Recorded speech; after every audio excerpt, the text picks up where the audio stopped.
Right bulletin లో breaking news చూస్తున్నాం. AP ప్రభుత్వ ప్రధాన సలహాదారుడు సజ్జల రామకృష్ణారెడ్డిపై క్రిమినల్ కేసు నమోదైంది. టీడీపీ న్యాయవాది గుడిపాటి లక్ష్మీనారాయణ ఇచ్చిన ఫిర్యాదుల ఆధారంగా సజ్జలపై తాడేపల్లి పోలీసులు కేసు నమోదు చేశారు. వైసీపీ పోలింగ్ ఏజెంట్లను రెచ్చగొట్టే విధంగా సజ్జల చేసిన వ్యాఖ్యలపై లక్ష్మీనారాయణ, టీడీపీ నేతలు ఫిర్యాదు చేశారు. 2 రోజుల క్రితం వైసీపీ కేంద్ర కార్యాలయంలో సజ్జల రెచ్చగొట్టే వ్యాఖ్యలు చేశారు. రూల్స్ పాటించేవారు కౌంటింగ్కు అక్కర్లేదని, వాదించేవారు మాత్రమే కావాలని రామకృష్ణారెడ్డి చెప్పారని తెలిపారు. దీంతో సజ్జలపై ఐపీసీ సెక్షన్లోని under section 153, 505, clause 2 IPC section 125 RPA 1951 కింద కేసు నమోదు చేశారు. ఇక ఈ మేరకు న్యాయవాది లక్ష్మీనారాయణకు పోలీసులు సమాచారం అందించారు.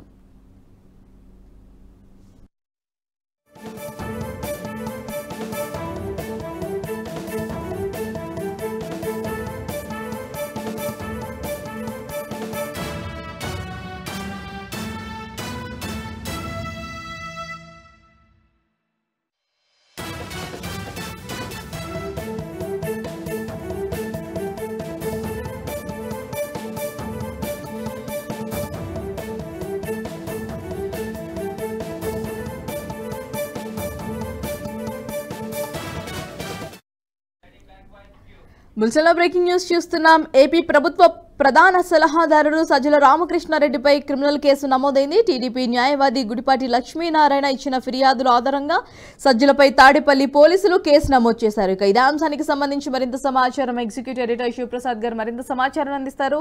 రైట్ సార్, చెప్పండి, ఈయన మీద ప్రధానంగా కేసు నమోదు కావడానికి గల కారణాలు ఏమై ఉంటాయంటారు? దానికి సంబంధించిన అప్డేట్. ఇటీవల పార్టీ వైఎస్ఆర్సీపీ ఇంటర్నల్ మీటింగ్స్ సందర్భంగా సజ్జల వాళ్ళందరినీ అడ్రస్ చేసి మాట్లాడుతూ ఈ కౌంటింగ్ కి సంబంధించినటువంటి ఇష్యూస్ లో మనకి ఎంత పాసిబిలిటీ ఉంటుందో, టీడీపీకి సంబంధించినటువంటి కౌంటింగ్ ఏజెంట్లు వాళ్ళని పక్కకి తప్పించడానికి ఎంత అవకాశం ఉంటుందో అంత అవకాశం మేరకు ప్రయత్నం చేయండి.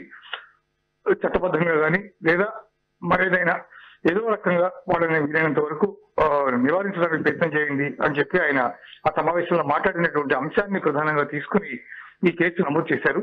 దేవినేని ఉమా, మాజీ మంత్రి, టీడీపీ సంబంధించినటువంటి దేవినేని ఉమా దీనికి సంబంధించి పోలీస్ స్టేషన్ లో ఫిర్యాదు చేశారు. దీన్ని టీడీపీ తరఫున న్యాయవాది గుడిపాటి దీన్ని కేసు ఫైల్ చేశారు. దీనికి సంబంధించి క్రిమినల్ కేసు నమోదు చేశారు.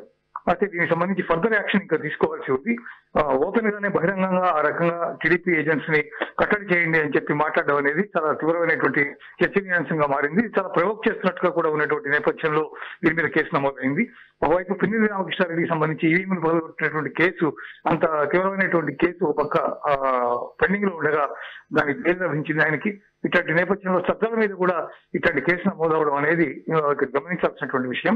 ఈ రకమైనటువంటి ప్రొవోకేషన్ ద్వారా కౌంటింగ్ ప్రశాంతంగా జరగకుండా చేయడానికి సజ్జల రామకృష్ణారెడ్డి ప్రయత్నం చేస్తున్నారు. క్రిమినల్ కాన్స్పిరసీ అనేటటువంటి కేసు ఆయన మీద నమోదు చేశారు. Bharathi. Right sir, thanks for the update.